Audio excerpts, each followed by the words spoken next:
Les Coleman. Mr. Coleman, you too have 1 minute. Mr. Speaker, ladies and gentlemen, fellow candidates, for those of you who don't know me, I have lived and raised a family in Owen Sound and area for over 40 years. I have spent most of my working life working on construction. I'm retired now and I want to give back to Owen Sound.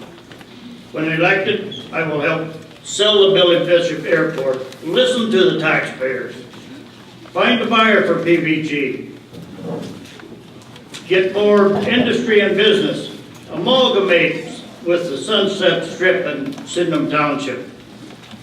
Owen Sound has 25% or more seniors, and most on a fixed income and can't keep paying at this rate. Thank you.